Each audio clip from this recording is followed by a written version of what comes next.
भोसड़ी वालों के पिछवाड़े मिर्ची लगी है तो बदनाम करने के लिए कुछ न कुछ तो करना ही पड़ेगा। क्योंकि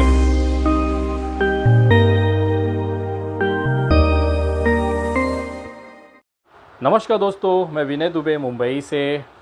आज किसान आंदोलन सफल रहा, इसको देखकर कुछ भोसड़ी वालों के पिछवाड़े मिर्ची लगी है तो बदनाम करने के लिए कुछ न कुछ तो करना ही पड़ेगा। क्योंकि मालिक को खुश ना करेंगे तो दो वक्त की रोटी और हड्डी कहाँ से मिलेगी। ट्विटर पे देख रहा हूँ लगातार किसान आंदोलन को लेकर उसे अपमानित और उसे बदनाम करने की भरपूर कोशिश की जा रही है। सोशल मीडिया से लेकर गोदी मीडिया तक लगातार सारे भोसड़ी वाले और भड़वे दलाल एक साथ आकर किसानों को बदनाम करने के लिए एड़ी चोटी का जोड़ लगा दिए हैं। तो आज कुछ बातें साफ करनी थी, क्योंकि मैं भी किसान आंदोलन से जुड़ा हूँ। इस समय कोविड की वजह से मुंबई अपने घर पर हूँ, मैं पहुँच नहीं पाया, लेकिन जो जानकारी मेरे पास है शायद वो आपके लिए बहुत ज़रूरी है, क्योंकि उसकी जानकारी होना आपको बहुत सारे सवालों के जवाब दे जाएगी। सरकार ने एक रूट डिसाइड किया था कि ट्रैक्टर मार्च इस रास्तों से निकलेगा और यहाँ से समापन करते हुए वापस जाएगा। उसी में एक ITO करके जगह का नाम है, जो दिल्ली के पुलिस मुख्यालय के ठीक बगल में है।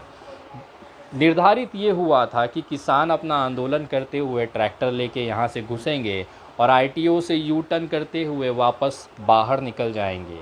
लेकिन जब वहाँ पे किसान पहुँचे तो वहाँ पर दिल्ली पुलिस की बैरिकेडिंग लगी हुई थी, पीछे गाड़ियों का रेला लगता जा रहा था और आगे कोई रास्ता नहीं था।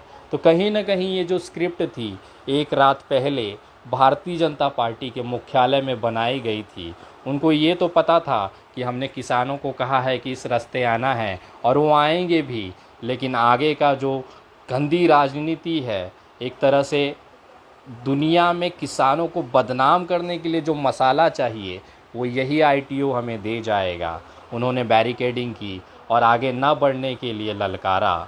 बहुत सारा टकराव हुआ, लाठीचार्ज पुलिस की तरफ से शुरू की गई, उसका जवाब किसानों की तरफ से दिया गया, जो 60 दिनों से दिल्ली के चारों तरफ शांति प्रिय तरीके से बैठकर अपना आंदोलन कर रहा था। अचानक से वो उग्र हो गया, क्योंकि उसके पीछे कारण ये था कि सरकार अपनी तरफ से मुकर चुकी थी। जो रास्ता उन्हें दिया गया था वो बंद कर दिया गया और लगातार जो भीड़ पीछे बढ़ रही थी उसे कहीं ना कहीं निकासी होना ज़रूरी था। तो ये टकराव होना लाजमी था और यही भारतीय जनता पार्टी की सरकार चाहती थी, क्योंकि उनको दिखाना भी था कि ये पाकिस्तान, ये खालिस्तान और ये किसान जो है ये किसी किसान बिल के लिए नहीं, हिंसा के लिए, दंगों के लिए वहाँ पे आए हैं। तो कहीं ना कहीं अपने मकसद में आगे होने के लिए ये टकराव वहाँ दिखाया गया और कहानी आगे बढ़ती गई।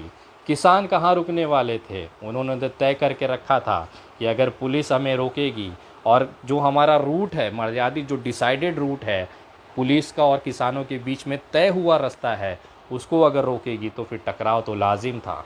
ये टकराव बढ़ा और बात पहुँचे लाल किले तक। मैं देख रहा था ट्विटर के ऊपर ख़ास तौर पे ट्रेंड चलाया जा रहा था भारतीय जनता पार्टी के IT सेल द्वारा कि तिरंगे का अपमान हुआ है, वहाँ पर धार्मिक झंडा, खालिस्तानी झंडा वहाँ पे फहराया गया है। तो मैं पूछना चाहता हूँ उन भोसड़ी वालों से कि तुम साले, तुम गंडवे, तुम तिरंगे की अपमान की बात कर रहे हो बे, जिन्होंने 70 सालों तक अपने मुख्यालय पे भारतीय तिरंगा झंडा ना फहराया। तुम भोसड़ी वाले तिरंगे की अपमान की बात करोगे आज? ये तो वैसा हो गया है 100 सूअर गू खाकर नहाने चले गए। तुम जैसे सुअरों के लिए तिरंगा तुम्हारे मुंह से अच्छा नहीं लगता।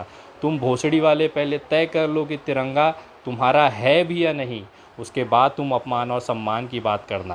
पहले जाओ अपने मुख्यालय पे तिरंगा फहराना और देश को ये दिखाना कि तुम देशभक्त हो, तिरंगे का सम्मान करने वाले हो, उसके बाद आना। और रही बात जो गलत जानकारी आप लोग सोशल मीडिया पे फैला रहे हैं, उसे क्लियर करना चाहूँगा कि लाल किले के ऊपर सबसे ऊपर तिरंगा झंडा लगातार फहराया जा रहा था। उसके ठीक सामने एक झंडा था जो खाली था, वहाँ पर पंजाबी सरदार समुदाय ने अपना धार्मिक झंडा, निहंग साहब उसे कहते हैं, वो वहाँ पे लगाया, जो भगवे कलर में था और उसके अंदर पंजाब का जो चिन्ह है, धार्मिक चिन्ह है, वो उसमें लगा हुआ था। उसको देख के तुमको लगा कि खालिस्तानी झंडा फहरा दिया गया है। तो उन भोसड़ी वालों से कहना चाहूँगा, वैसे भी तुम्हारे ऊपर के मसले में गू भरा हुआ है तो तुम्हें ये चीज़ें फ़र्क समझ में नहीं आएगी। तो तुमको मैं कहना चाहता हूँ कि जो उखाड़ सकते हो इस कृत्य को लेकर उखाड़ लो। पूरी तरह से सरकार तुम्हारी, बहुमत तुम्हारा, दिल्ली पुलिस तुम्हारी, गृह मंत्री तुम्हारा, प्रधानमंत्री तुम्हारा, उखाड़ लो जो उखाड़ सकते हो। और आज दिन भर जो भी शहादतें हुई, जो भी टकराव हुआ, जो भी दिल्ली के अंदर किसानों की तरफ से किया गया, प्रतिकार रूप किया गया, उसका रिप्लाई किया गया, उस सभी कृत्यों का एज अ सामाजिक कार्यकर्ता, एज अ भारतीय नागरिक मैं उसका समर्थन करता हूँ और पूरी तरह से सहमत हूँ, अपने किसान भाइयों के साथ हूँ। और इसी तरह से आंदोलन चलता रहेगा। ईंट का जवाब पत्थर से किसान देना जानते हैं और मैं सैल्यूट करता हूं उनके जज्बे को। कितनी लाठियां खाकर भी उन्होंने अपना संयम नहीं तोड़ा और सरकार और गोदी मीडिया को जो मटेरियल चाहिए था वो उन्होंने दे दिया। सोचिए, एक व्यक्ति की जान चली गई, वैसे भी 60 की जान चली गई, इस सरकार को फ़र्क ना पड़ा, तो एक युवा की अगर जान चली गई आज आंदोलन में तो इनको क्या फ़र्क पड़ेगा। लेकिन जो मटेरियल दिखाया जा रहा है सोशल मीडिया पर, ये वैसा है नहीं।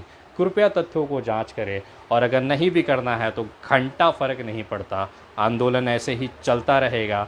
और अपनी आन बान शान के साथ इस आंदोलन का अंत एक ही है, जब तक ये कृषि बिल, कृषि कानून वापस नहीं होगा तब तक आंदोलन चलता रहेगा। और पूरे देश से मैं तमाम नागरिकों को निवेदन करूंगा कि अगर आप अन्न खाते हैं तो ज़रूर इन किसान भाइयों का साथ दें, क्योंकि गू खाने वाले इनको बदनाम करने में तो लगे ही हुए हैं। जय हिंद, जय महाराष्ट्र। आपके अपने चैनल INC7 न्यूज चैनल को लाइक कीजिए, साथ में सब्सक्राइब कीजिए और घंटी का बटन दबाइए सबसे पहले खबर देखने के लिए।